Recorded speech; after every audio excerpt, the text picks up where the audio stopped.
Hi, my name is Bob Hill, and I'm the president of the Church of Scientology Mission of Riverdale at 308 Broadview Avenue in Toronto. This is Sunday Service 57. Today, we're going to do it on the importance of communication. Have you gotten in trouble by communicating?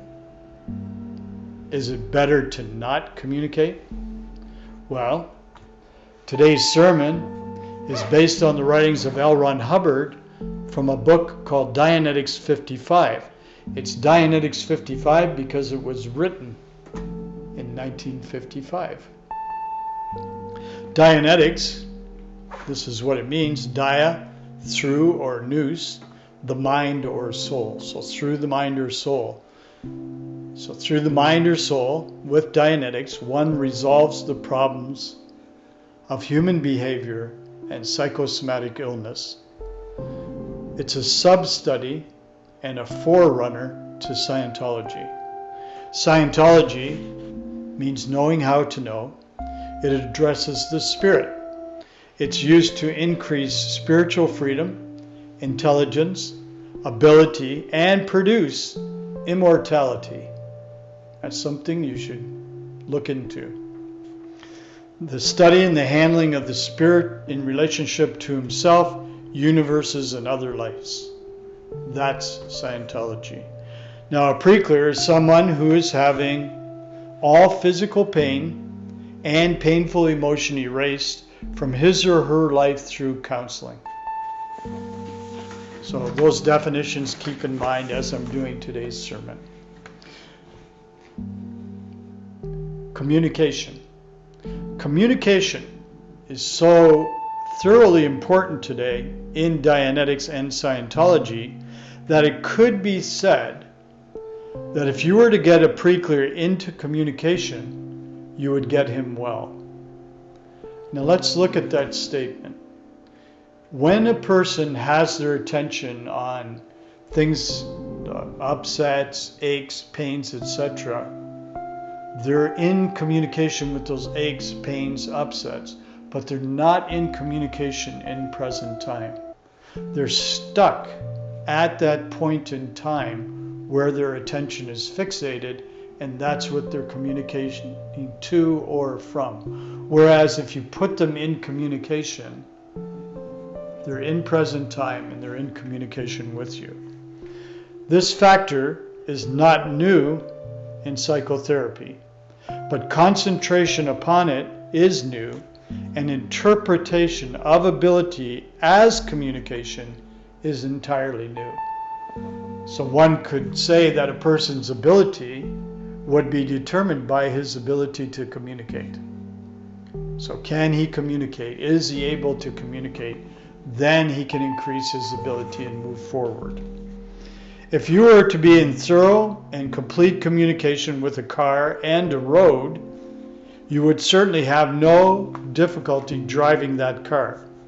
But if you were only in partial communication with the car and in no communication with the road, it is fairly certain that an accident would occur.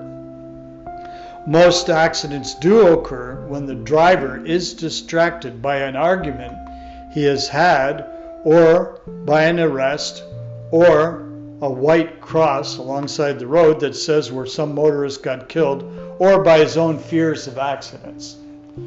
So you look at that data. So a guy doesn't really understand the car he's driving. You know, it maybe has too much power, and if he pushes his foot on the gas pedal, it takes off. So he's not in total control of that car, which brings him out of communication with the road. And so that guy is more apt to get into an accident. That's why you see a lot of teenagers having more accidents than are what are normal, because they're just not in communication with the vehicle they're driving or with the road they're driving on. And you would also see that with people getting on their iPhone, let's say, and they get in an argument with their husband, their wife, their girlfriend, or whoever, and they're distracted while they're arguing, and they bang into the back end of another car. So you have distracted driving. So when somebody should be in present time, we mean he should be in communication with his environment.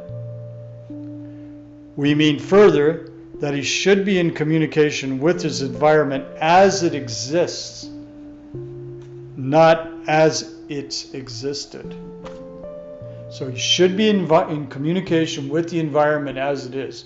You often hear people say, well, in the old days, this is what it was like. That's the environment as it existed. It's not the environment as it exists, because things change and they're not the same as they were in the past. So you have to look at things as they exist now, not what they used to be or how you felt about them at that time. Doesn't work. You'll get nowhere if you operate like that. And when we speak of prediction, we mean that he should be in communication with his environment as it will exist, as well as it exists. So if you want to predict, you have the environment as it exists, you got information coming out of that environment to you, you're in communication, now you can say how it will exist in the future. Okay? That's prediction. Now, for a great many years, I asked this question: to communicate or not to communicate? If one gets himself in such thorough trouble by communication, then of course one should stop communicating. But that is not the case. So you've probably seen that. You communicated, you wanted to get something done, you banged up against the wall on it, and you thought, well, I'm just not going to communicate about it anymore because it doesn't work. No, that's wrong. The solution is more communication. If one gets himself into trouble by communicating, he should further communicate. More communication, not less, is the answer. And I consider this riddle solved after a quarter of a century of investigation and pondering. That's L. Ron Hubbard. Now, I can give you an example of more communication being the answer. I was running a fairly significant corporation, and there was a legal suit that came about. And the immediate thing on the legal suit was to back off and not to communicate. But I chose to communicate more. And by communicating more and more and more and more and more, and by observing the environment in present time and looking what was going to happen in the future, I was able to solve the riddle of this lawsuit, and I saved that corporation $600,000, and there were no charges. So it was more communication that was the solution, not less. So keep that in mind. All right? So there you have it for today. More communication is the answer. Get into communication with your environment, your tools, your family, your friends, and you'll make a better life. Thank you, and see you next week.